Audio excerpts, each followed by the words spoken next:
Isn't this trippy? Okay. So yeah, I just got home. Look what I had to walk in, okay? Now, that it looks better than it actually is. It is freezing outside. And that is Canada for you. And this is just day 1 of our winter so far in Alberta. It could be it gets a lot worse. -30, like uh a foot of snow. It gets bad. But anyways,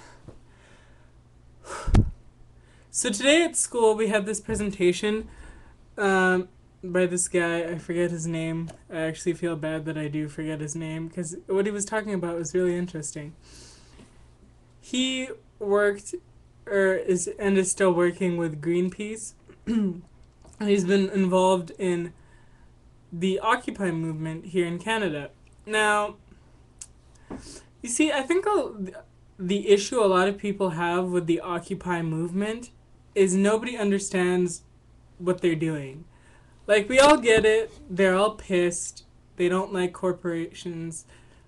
But, like, what are they doing? What are they trying to accomplish? Look, that that's what gets people confused. Now, me personally, I support the Occupy movement, but when somebody asks me about it, I find it so hard to explain. I More so for me, it's like a feeling of anger towards our government and the like. If you know anything about structural Marxism, it seems like our government is acting in the best interest of capitalism, not in the best interest of its citizens. Now, in the case of Alberta, I'm really opposed to the pipelines. The pipeline that they were trying to build from the tar sands going down to Texas. Simply because, first of all, that's Alberta's oil, and yet the oil companies don't even pay that much in royalties to Alberta to begin with. So we're just funneling all our resources to the United States like we're some kind of colony, and we're sending back the resources to the motherland without receiving any kind of benefit from it.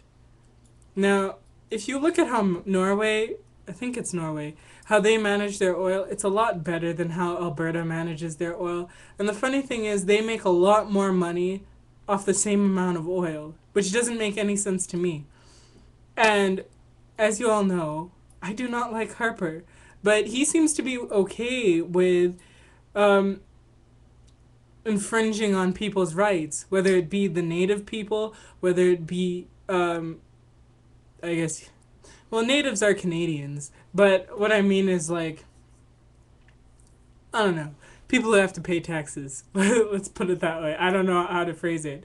But infringing on their rights, people are getting sick they because of the mismanagement of this toxic waste.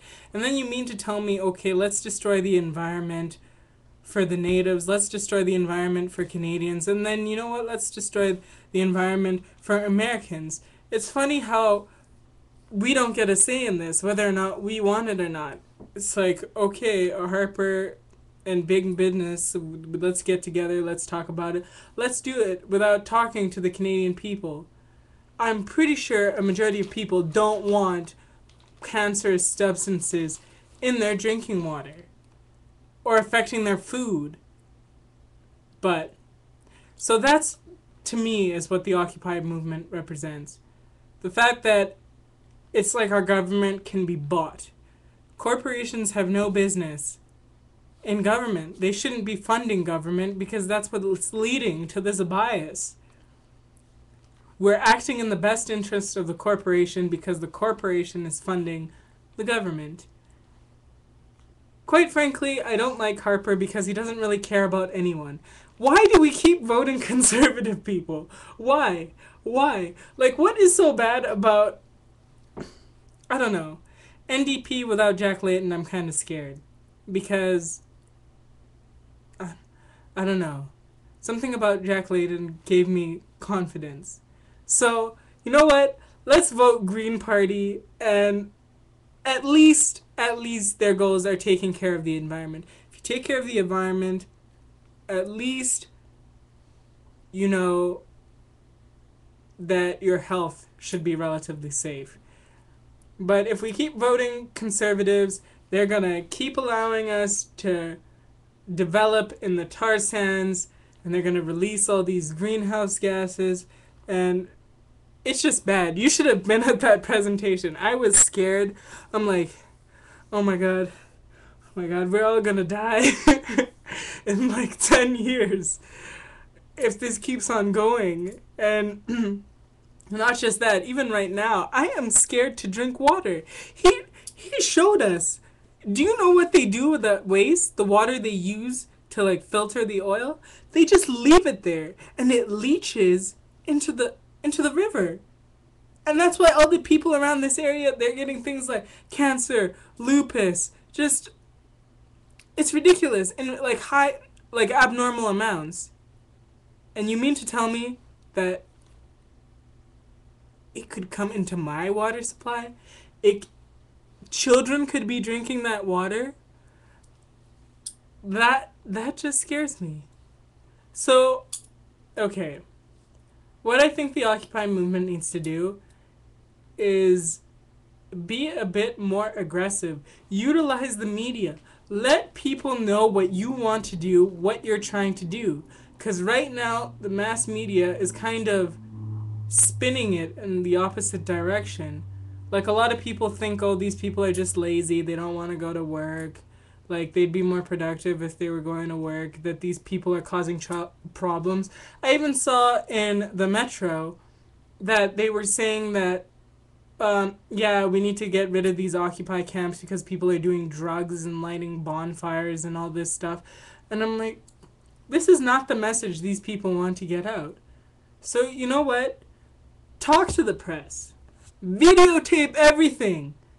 Everything. Videotape speeches, videotape people talking, sharing their ideas.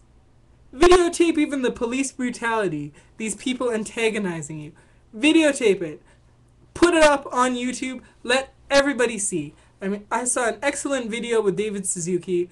You guys have got to watch that. I hear it and I'm inspired, but right now I'm not at that point where it's like I'm gonna go out in the streets, sit in -30 weather, and march with you. So tell me what you're trying to do, and I will go out there and gladly join you. But as you guys saw in the beginning, the weather right now, I'm not gonna sit out there unless you give me a good reason to.